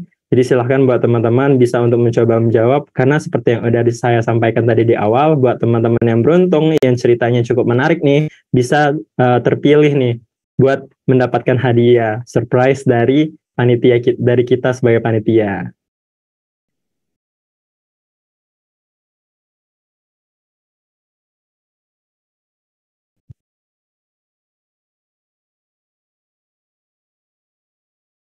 Nah, izin mengingatkan lagi kepada teman-teman untuk waktu menjawab tersisa 3 menit ya. Jadi yuk teman-teman bisa menuliskan di kolom komentar live Instagramnya, dan bisa mendapatkan kesempatan memenangkan hadiah menarik dari panitia.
Oke, mungkin udah ada beberapa nih. Sambil menunggu waktunya habis, dari saya coba baca salah satunya ya.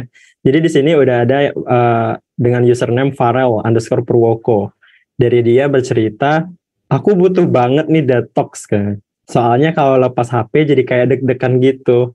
Waduh, keren banget sih. Dari Farel sendiri berarti udah paham banget nih soal apa sih, bagaimana sih cara detox, dan mungkin dari Farel, aku nangkepnya dari Farel ini udah bisa sih buat ngelakuin detox gitu. Nah, selanjutnya mungkin ada lagi nih dari F14Z, dari F14Z atas nama Firman. Detoksifikasi ini penting karena dapat merefresh sosmed kita dan mengurangi kecanduan kita tentang sosmed. Wah, sama nih dari teman kita Firman, dia juga merasa setelah mendapatkan materi ini nih, berarti detoksifikasi itu cukup penting ya, karena dapat merefresh sosmed dan juga mengurangi kecanduan. Baik, benar banget. Terima kasih dari Firman. Terus ada lagi dari Rosa Indah _ Menurut saya detoksifikasi sosmed dengan menyaring semua konten yang dilihat, sering koordinasi dengan ortu jika ada konten-konten yang sekiranya perlu dipertanyakan apakah baik atau buruk bagi kita.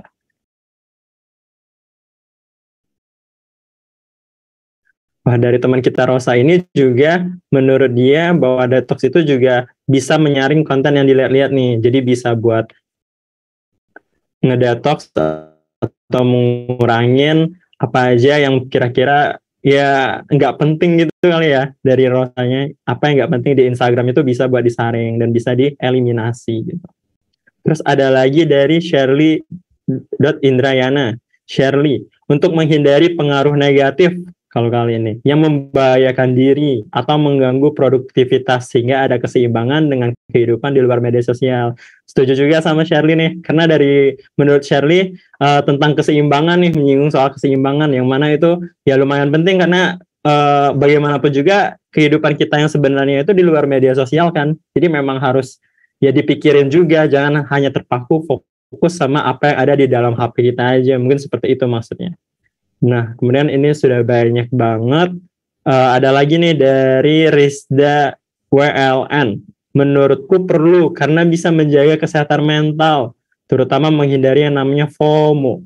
Salah satu cara yang aku lakukan biasanya di setiap hari Minggu pagi aku stop bermain HP. Nah, dari Rizda sendiri sudah bikin jadwal nih. Kapan enaknya melakukan detox HP-nya, yaitu di hari Minggu. Mungkin bisa nih jadi masukan juga buat teman-teman penonton yang ada di live buat mengikutin juga nih gimana cara Rizda buat ngedetox, yaitu dengan menyiapkan waktu yang jadwal khusus nih buat mematikan HP dan tidak menyalakan HP sehingga tidak mengikuti sosmed dan bisa melakukan hal-hal lain yang mungkin bisa lebih produktif. Wah, bisa berterima kasih nih sama yang udah ngasih saran ini. Terus ada lagi dari Amanda Gozal. Detox sosmed itu penting banget karena kita menjadi bisa memfilter dan memiliki waktu me time tanpa sosial media. Dan dengan begitu kita akan paham batasan diri yang berpengaruh terhadap mental. Kalau misalnya dari teman kita yang satu ini sangat memikirkan juga tentang mental health-nya atau kesehatan mental. Nah, sayang sekali buat agenda games kita sudah usai. Jadi terima kasih banyak untuk teman-teman yang udah mengirimkan jawaban-jawabannya. Ditunggu buat yang memberikan jawaban sebagai pemenang yang beruntung yang akan mendapatkan hadiah nanti di akhir. Nah, selanjutnya kita akan lanjut ke agenda sesi Q&A. Kepada Kak Panca, kita persilahkan kembali untuk memandu agenda Q&A ini. Kepada Kak Panca, waktu dan layar kami persilahkan. Ya. Yeah. Oke, baik teman-teman semua. Ya, Assalamualaikum warahmatullahi wabarakatuh. Balik lagi nih dengan saya Panca sebagai moderator petasan 2 Lakisma FKUP. Nah, gimana nih teman-teman breaknya tadi? Apakah sudah lebih fresh lagi ya? Karena kan tadi mungkin udah kita agak lama nih kita ngebahas talk show-nya juga. Jadinya harusnya dengan nge-break sebentar itu teman-teman bisa mulai fresh lagi dan kita bisa lebih mendengarkan lagi sesuai dengan pertanyaan-pertanyaan nanti yang telah dikirimkan oleh teman-teman peserta live Instagram ini. Baik, dan dari Dr. Filia serta Dr. Aimee apakah sudah siap nggih? Siap. Baik. Dari pemateri kita ini udah siap juga ya. Jadi untuk teman-teman semua bisa mulai kembali lagi dan kita mulai mendengar, menyimak dari Q&A-nya sendiri itu. Oke. Di sini sudah ada beberapa pertanyaan ya dokter dari teman-teman yang sudah ikut live Instagram di IG live-nya Lakis FKUB. Mungkin saya akan membacakan ya yang sudah dipilih oleh dari panitia. Untuk pertanyaan pertama dari @green_green. Pertanyaannya seperti ini. Bagaimanakah cara untuk mengatasi kecanduan sosial media di saat kita tuh merasa bosan? Nah, ini gimana nih, Dok? Soalnya kan kita kalau bosan biasa ya mengalihkan bosan kita ya ke media sosial tuh. Tapi untuk mengurangi hal tersebut bagaimana, Nggih? Mungkin dari Dokter Aimi bagaimana, Dokter? Sebenarnya sama seperti apa yang sudah disampaikan sama Dokter Frilia ya, bahwa yang paling penting adalah distraksi kita ke hal yang lain. Ya, semua itu kan kebiasaan ya. Apa yang kita terbiasa, maka secara tidak langsung ketika kita tidak lagi melakukannya, kita menjadi seolah-olah ada yang hilang dalam segala hal ya. Contoh deh, jangankan sosial media, kita terbiasa sama pacar ya, tiba-tiba nggak ada pacar, diputus, seperti ada yang hilang ya kan. Orang Indonesia biasa makan nasi, begitu keluar negeri ke Eropa nggak makan nasi, seperti ada yang hilang. Tetapi semua itu karena terbiasa ya. Ketika kita bisa mengalihkan ke hal yang lain, maka sebenarnya bisa kok. Pasti nantinya akan bisa. Ketika kita terbiasa tanpa sosial media, maka nantinya pun kita juga akan nggak membutuhkan lagi sosial media kalau memang mau lepas ya dari sosial media. Jadi semua itu karena terbiasa. Kemudian yang kedua, alihkan ke hal-hal yang lain yang positif, yang sekiranya tidak lagi berhubungan dengan internet, bahkan yang lebih ke arah real life ya. Kenapa? Biasanya orang yang tidak bahagia di dunia nyata, maka akan larinya itu ke dunia maya. Gak ada orang yang diajak ngobrol di dunia nyata, maka akhirnya ngobrolnya di dunia maya. Biasanya itu begitu. Jadi carilah dulu yang nyata.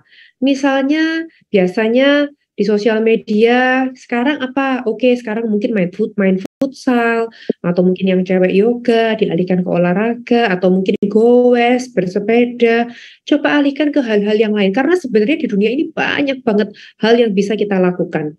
Jadi tidak ada alasan untuk merasa bosan. Bosan melakukan sosmed, atau bosan melakukan hal yang lain, belum tentu hanya sosmed jawabannya. Masih banyak kok hal-hal lain yang bisa kita lakukan yang tidak berhubungan dengan sosmed. Gitu.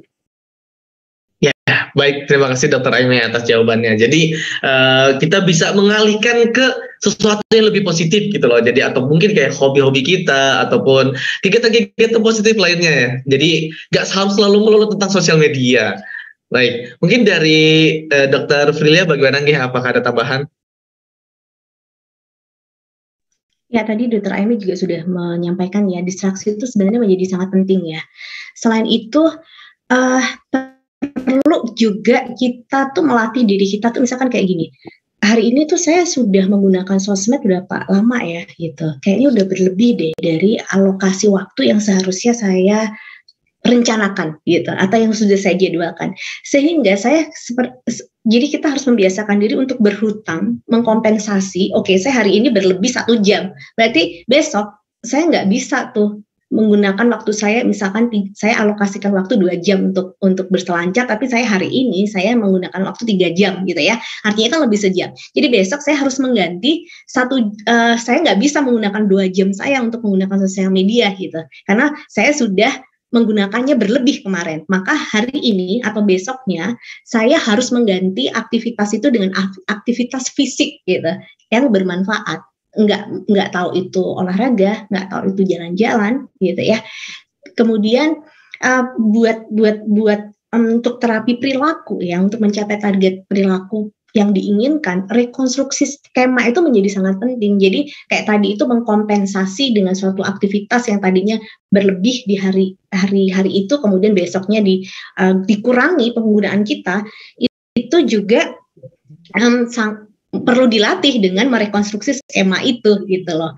Kemudian mengubah pikiran irasional dengan mengasosiasikan. Kalau aku bosen, ya aku main sosmed. Nah, kemarin-kemarin kan pola pikirnya begitu tuh. Tapi kita harus merekonstruksi lagi. kalau aku lagi bosen, itu tidak harus aku berselancar di sosmed. Nah, itu yang harus memang harus dilatih. Kalau kita nggak melatih, tentunya nggak susah ya. Itu kan karena pikiran otomatis kita pasti jalan gitu. Begitu udah bosen, udah deh aku sosmed aja. Karena kalau misalkan kita lebih aktif di sosmed, sebenarnya kan juga mengurangi aktivitas fisik kita. Ada hal yang lain yang bisa juga ditambahkan supaya lebih bisa bermanfaat ketika kita berselancar di sosial media. Itu akan lebih baik ya kalau misalkan seandainya contoh di rumah ternyata ada sepeda statis atau misalkan treadmill, jadi kita bisa tango gitu ya, bisa langsung mendapatkan dua kegiatan yang sangat bermanfaat. Aktivitas sosial medianya tetap eksis, tetapi kesehatan fisiknya juga tetap terjaga. Jadi untuk mengkompensasi itu juga perlu dilatih, karena untuk membentuk suatu perilaku yang terbentuk itu kan membutuhkan at least 3 bulan. Jadi nggak bisa tuh kalau cuman hari ini oke deh aku bisa puasa tapi besok enggak. Jadi kan harus ada modifikasi perilaku yang tetap dipertahankan gitu untuk mencapai target perilaku yang diinginkan. Seperti itu. Ya, baik. Terima kasih Dr. Prilia. Jadi, untuk teman-teman nih, selain kita mengubah ke yang lebih positif kayak hobi-hobi kita yang lainnya, kita juga bisa mengatur mindset kita, pola pikir kita bahwa ya kalau bosan nggak harus selalu melulu tentang sosmed gitu loh. Jadi kita bisa mengubahnya ke hal-hal yang lain gitu. Jadi pola pikir kita diubah karena bisa karena terbiasa gitu. Jadi coba kita mulai pelan-pelan aja gitu ya. Kalau misalkan bosan ya nggak harus ke sosmed teman-teman ya. Baik, terima kasih dokter. Selanjutnya ini ada pertanyaan lagi dari @green juga. Apakah kecanduan medsos adalah permasalahan kesehatan mental? Mungkin dari Dr. Prilia bagaimana nggih? Ya, masuk di adiksi internet, contohnya gitu ya. Gaming pun untuk game sendiri juga masuk di adiksi. Jadi kan sosial media itu luas ya. Tadi Dr. Aimee sudah menjabarkan tuh. Jadi itu real ya. Artinya maksudnya tidak mengada-ngada, karena itu Dr. Aimee mengambil dari kriteria diagnostik ya gitu. Sehingga yang penting adalah kalau misalkan penggunaan sosial media ini tidak lagi punya purpose yang bermanfaat gitu ya. Kemudian penggunaannya sudah berlebih gitu. Ada dorongan, ada impuls. Jadi kalau misalkan saya nggak menggunakan, wah rasanya nggak bisa tuh gitu. Dunia runtuh gitu. Kemudian kayak eksistensinya hilang gitu kan, nobody gitu. Jadi ya memang kalau itu sudah sangat berpengaruh, kemudian terlalu preokupasi, jadi kecenderungan menjadi suatu perilaku yang berulang dan susah untuk dikontrol gitu ya. Nah itu memang ada suatu kondisi yang kita masuk dalam suatu kriteria gangguan seperti itu. Baik, terima kasih dokter. Mungkin dari Dr. Aimee bagaimana nih dokter? Ya, sama seperti yang sudah disampaikan Dr. Prilia, bahwa itu semua sebenarnya masuk di dalam kategori adiksi. Ya, segala sesuatu yang berlebihan itu tidak baik. Kalau kita menggunakannya dalam batasan yang wajar, kita masih bisa bertanggung jawab terhadap tugas dan sekolah, waktunya masih tidak berlebihan, hubungan kita dengan orang sekitar masih baik, emosi kita baik, maka nggak apa-apa.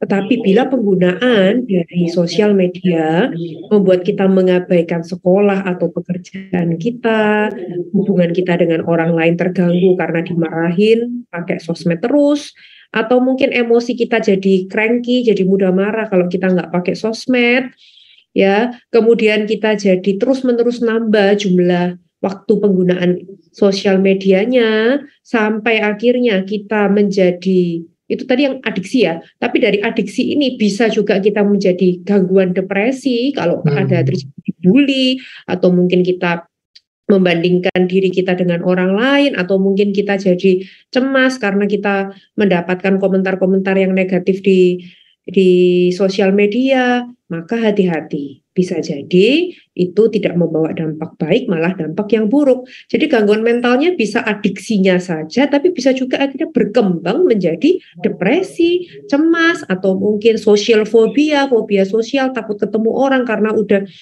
misalnya aibnya tersebar di sosial media, kan bisa tuh, ya kan? Coba bayangkan deh, misalnya kayak ada tuh salah satu pasien saya, video pornonya dia disebar di sosmed sama pacarnya gitu. Itu kan bisa memicu dia jadi depresi, merasa diri nggak berharga, nggak berguna. Jadi nggak cuman semata-mata sosial media dampaknya hanya ke adiksi, tetapi bisa ke dampak yang lebih luas, bisa ke gangguan depresi, bisa ke gangguan cemas, bisa juga dia sampai fobia sosial, takut ketemu orang, takut ngomong di depan orang, dan lain sebagainya. Jadi sangat luas.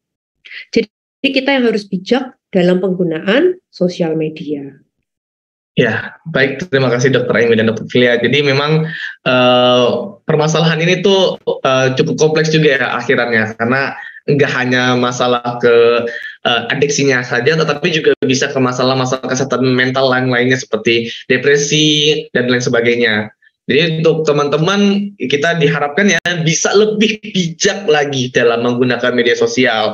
Apabila kita ingin terhindar, kita coba kurangi, dan terutama juga kita nggak menjaga diri kita saja, tapi juga menjaga teman-teman kita yang lainnya, dan perhatikan apa yang kita ketikkan di media sosial itu, karena itu bisa berdampak negatif juga ke teman-teman atau orang sekitar kita.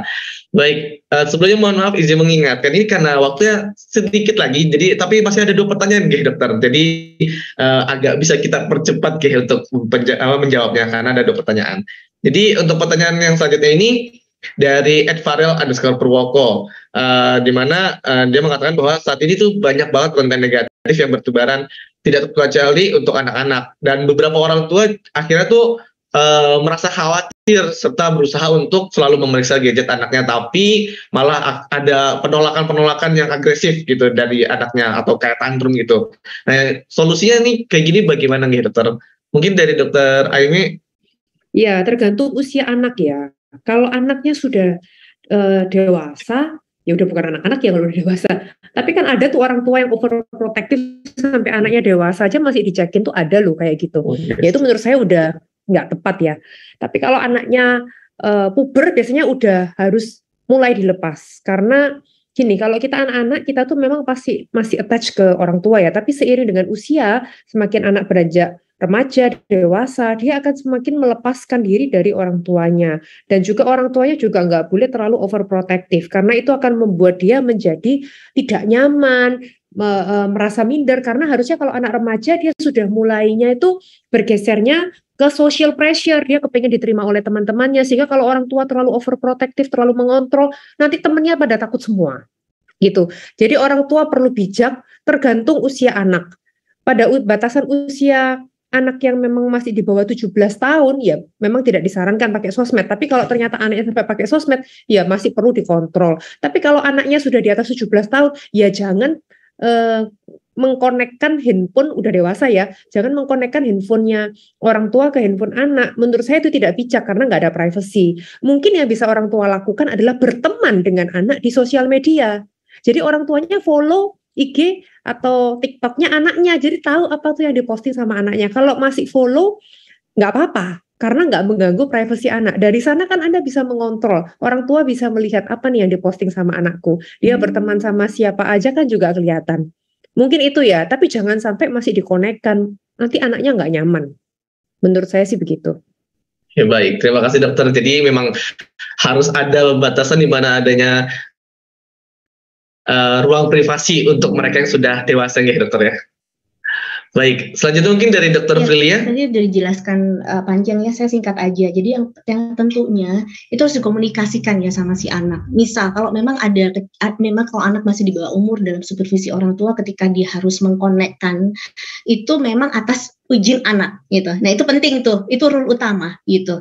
Apa yang boleh dan apa yang enggak, dan apa yang disepakati. Jadi misalkan kalau kamu boleh menggunakan Instagram, tapi nah itu loh kesepakatan yang memang supervisinya itu ada gitu, sehingga tadi tetap tidak melanggar privasi anak, hak anak gitu.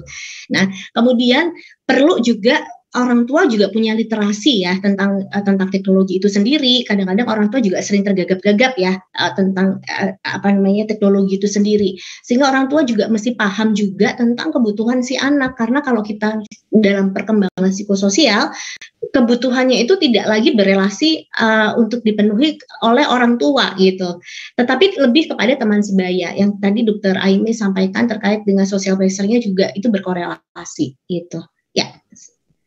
Baik, terima kasih Dr. Frilia. Jadi memang untuk orang tua juga harus bisa mengerti anaknya juga ya. Dan sebelum mereka benar-benar berkecimpung di dunia sosial media, kalau misalkan yang di bawah umur, harus ada batasan-batasan kayak perjanjian juga, kontrak awal gitu sebelum mereka benar-benar menggunakan media sosial. Nah, sepertinya teman-teman, dan ini izin masuk ke pertanyaan terakhir ya dokter. Ini pertanyaan terakhir dari @cinta_francisca. Pertanyaan ini, jadi dia mengatakan bahwa ketika kita nih udah terbiasa menggunakan yang namanya sosial media, kemudian secara tiba-tiba ini kita ingin melakukan yang namanya detoksifikasi sosmed, seperti yang sudah dijelaskan oleh dokter-dokter sekalian. Tapi ternyata mereka tuh kita tuh merasakan yang namanya gelisah, cemas, dan bahkan mengalami yang namanya fenomena fearing of missing out, kayak ketinggalan informasi dan lain sebagainya. Nah ini apakah hal-hal seperti itu perlu yang namanya penggunaan obat-obatan dari dokter atau sebenarnya nggak usah gitu? Ya mungkin dari Dokter Frilia bagaimana? Ya, karena waktunya terbatas ya, tergantung derajat gangguannya ya. Fear of missing out itu biasanya memang bisa terjadi pada orang-orang yang memang butuh relasi ya, terhubung dengan orang lain, nggak bisa sendiri gitu. Beberapa kondisi seperti borderline personality itu kan dia nggak bisa tuh merasa sendiri, dia harus terhubung gitu. Itu ketika dia sudah mengganggu fungsi sosial, pekerjaan dan juga akademik gitu ya, memang ada indikasi diberikan pengobatan. Jadi bergantung pada derajat gangguannya itu tadi gitu. Baik, terima kasih dokter. Ini juga berarti tergantung derajat ya gangguannya. Itu kan bisa diperhatikan lagi. Mungkin selanjutnya dari Dokter Aima bagaimana nih dokter? Itu semua tergantung ya. Kalau untuk dia hanya adiksi internet, sebenarnya yang paling penting adalah dengan pembatasan. Bagaimana dia bisa mengurangi waktunya ya. Jadi lebih ke arah behavior yang diconditioningnya ya, dibiasakan gitu. Tetapi kalau untuk dia sampai sudah menjadi depresi atau cemas seperti tadi yang saya jelaskan karena mengalami bullying di sosial media, maka kalau udah sampai seperti itu bisa kita berikan penggunaan obat-obatan seperti itu ya. Jadi kita nggak bisa langsung kebiah-uyah bahwa semua harus dikasih obat. Enggak, kita lihat dulu kasusnya seperti apa dan tingkat keparahannya seperti apa gitu ya. Baik, terima kasih dokter. Jadi memang kita tuh nggak harus langsung diberikan obat ya, bisa mulai pelan-pelan. Dan tentunya agar kita bisa tahu apakah permasalahan tersebut perlu diberikan obat atau tidak, untuk teman-teman semua jika memang merasa ada gangguan yang sangat parah, bisa banget langsung datang ke psikiater ya. Jadi datanglah ke ahlinya gitu, jangan malah self diagnose gitu. Karena kan itu juga kurang baik ya kalau misalkan kita self diagnose. Jadi bisa langsung datang ke yang ahlinya. Baik, karena untuk pertanyaan dari Q&A sudah selesai, maka berakhir pula untuk sesi Q&A kita pada pagi menjelang siang hari ini. Terima kasih dokter karena sudah menjawab pertanyaan-pertanyaan dari para peserta live Instagram. Mungkin sebelum benar-benar kita akhiri untuk sesi Q&A ini, kita bisa dari dokter bisa menyampaikan closing statement-nya. Mungkin bisa dimulai dari Dokter Frilia terlebih dahulu. Ya. Sebenarnya sosmed itu secara positif bisa menjadi suatu inovasi pengembangan pembelajaran pendidikan dasar ya di Indonesia. Tentunya karena ekspertisi saya di psikiatri anak remaja, saya meng-highlight di perkembangan anak dan remaja ya, nanti dewasa bisa Dokter Amy membantu. Jadi sebenarnya kan medsos ini juga merupakan suatu kebutuhan gitu. Jadi ketika anak dan remaja itu bisa dikenalkan teknologi itu secara dini gitu ya kepada anak dan remaja di Indonesia, mereka bisa aktif berinteraksi dengan teknologi tersebut. Kenapa? Karena dengan melalui teknologi itu akan mengembangkan kemampuan inovasi, kemampuan problem solving. Mereka jadi lebih produktif gitu ya, lebih kreatif gitu. Sehingga tentu penggunaan sosial media ini tetap harus kita galakkan ya, terutama terkait dengan literasi digital. Sehingga sosial media dia juga punya kontribusi yang positif gitu. Seperti itu. Silakan Dokter Aimi. Monggo Dokter Aimi, silakan. Iya, sosial media merupakan hal yang tidak dapat kita pisahkan dari kehidupan kita sehari-hari. Yang penting penggunaan kita harus bijak, tetap harus bertanggung jawab terhadap hal-hal yang penting yang perlu menjadi prioritas. Kemudian jangan lupa ingat lagi apa motivasi, apa intensi Anda dalam penggunaan sosial media. Pastikan intensi dan motivasi Anda baik, dan kalau sampai ada orang-orang yang toksik yang mengganggu hidup Anda bisa pencet itu tombol block atau report, karena you deserve to be happy. Anda berhak untuk bahagia, bebas dari orang-orang yang toksik, termasuk di dunia sosial media. Baik, terima kasih Dr. Aimee. Mungkin saya izin menyampaikan closing statement dari saya bahwa penggunaan media sosial ini merupakan hal yang baik apabila kita bisa menggunakannya dengan secara bijak. Maka dari itu untuk teman-teman semua, silahkan gunakanlah media sosial dengan sebijak-bijaknya. Jangan sampai media sosial ini malah menjadi pedang bermata dua yang menusuk kita ataupun menusuk orang-orang di sekitar kita. Akhirnya kita malah bukannya mendapatkan hal yang positif dari media sosial ini, melainkan mendapatkan hal-hal yang negatif dari media sosial ini. Untuk itu, pada teman-teman semua, silahkan apabila teman-teman memiliki sebuah permasalahan di media sosial dan misalkan teman-teman sekiranya perlu bantuan, bisa menghubungi mereka yang ahli di bidangnya. Jadi jangan sampai teman-teman malah mengurung diri ketika teman-teman memiliki masalah. Oleh karenanya untuk teman-teman semua, sekali lagi bisa mulai melakukan treatment awal pada diri sendiri, apalagi kalau misalkan teman-teman sudah merasakan gejala-gejala yang namanya kecanduan sosial. Baik, terima kasih karena sudah membersamai kita pada pelaksanaan talkshow dan Q&A ini. Saya ucapkan sekali lagi terima kasih kepada Dr. Frilia dan Dr. Aimee karena sudah mau menjadi pemateri kita di talkshow dan Q&A pada petasan 2 Lakes BFKUB 2022. Terima kasih Dr. Frilia dan terima kasih Dr. Aimee. Saya Panca selaku moderator pada Q&A dari talkshow petasan 2 Lakes BFKUB 2022 ini mohon pamit undur diri dan saya serahkan selanjutnya kepada MC kita yakni Argon. Terima kasih. Assalamualaikum warahmatullahi wabarakatuh. Waalaikumsalam warahmatullahi wabarakatuh. Terima kasih banyak Dr. Frilia Rahmaputri, spesialis kedokteran jiwa konsultan, kemudian Dr. Aimee Nugroho, spesialis kedokteran jiwa yang telah bersedia menjadi pemateri, dan tidak lupa juga kepada Kak Panca Agnia yang sudah menjadi moderator di acara sesi talk show Petasan 2 pada pagi hari ini. Nah, jadi tidak terasa ya, kita semua hampir sampai nih pada penghujung acara Petasan 2 Baksos Lakesma. Izin mengingatkan kembali kepada seluruh teman-teman peserta Petasan 2 Baksos Lakesma yang masih stay di IG live untuk dapat mengisi presensi yang tertera pada bio Instagram kita di @lakesma_fkub, karena presensi akan segera ditutup. Nah, karena akan ditutup nih teman-teman, jadi jangan lupa ya untuk segera mengisi presensinya. Teman-teman bisa ngecek langsung di bio IG kita. Tapi sebelum menutup agenda kita hari ini, kayaknya kita kelewat satu agenda nih. Jadi kami dari panitia tadi mau membagi-bagi hadiah dulu nih buat para teman-teman pemenang games yang beruntung tadi. Nah, jadi mungkin udah pada gak sabar ya sepertinya. Coba mana dong suaranya yang ada di Zoom, yang ada di IG live. Baik, meriahin ya.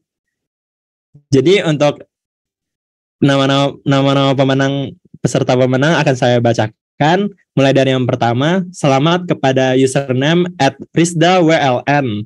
Jadi tadi jawabannya itu akan saya bacakan. Menurutku perlu karena bisa menjaga kesehatan mental, terutama menghindari yang namanya FOMO. Salah satu cara yang aku lakukan biasanya di setiap hari Minggu pagi aku stop bermain HP.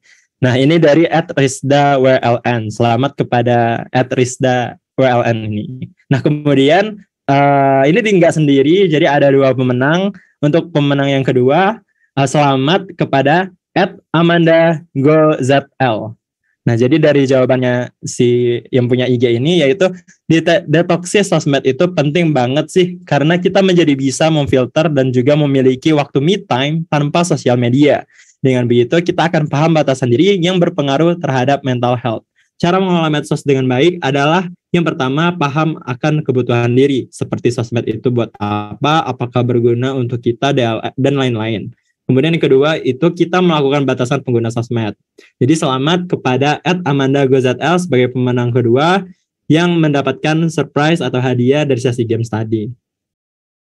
Nah, buat teman-teman pemenang yang tadi nama username-nya udah disebutkan, bisa segera menghubungi kontak person yang tertera di kolom komentar di live IG. Jangan lupa untuk konfirmasi dalam waktu 1x24 jam.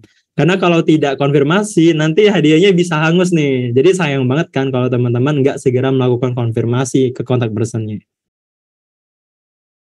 Nah, tidak terasa, kita sudah sampai nih di penghujung acara talk show petasan pada pagi hari ini. Tadi kita udah dengerin sesi talk show bareng dokter dan juga influencer yang keren banget. Dan banyak banget nih kita terima insight-insight dan juga ilmu baru yang kita dapatkan. Semoga dalam mengikuti petasan 2 hari ini, teman-teman kita semua bisa mengelola sosial media dengan lebih baik lagi, agar jadi lebih bermanfaat lagi untuk diri sendiri dan juga buat orang lain. Sebelum menutup kegiatan pada pagi hari ini, marilah kita berdoa terlebih dahulu untuk mengucap syukur karena rangkaian kegiatan pada hari ini dapat berjalan dengan baik. Berdoa menurut agama dan kepercayaan masing-masing, dipersilahkan.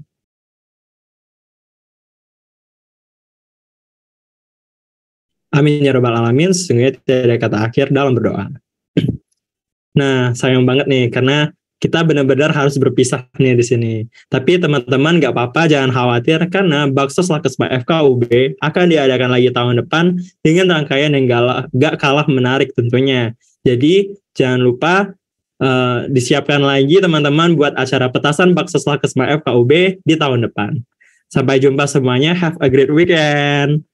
Assalamualaikum warahmatullahi wabarakatuh dan selamat pagi.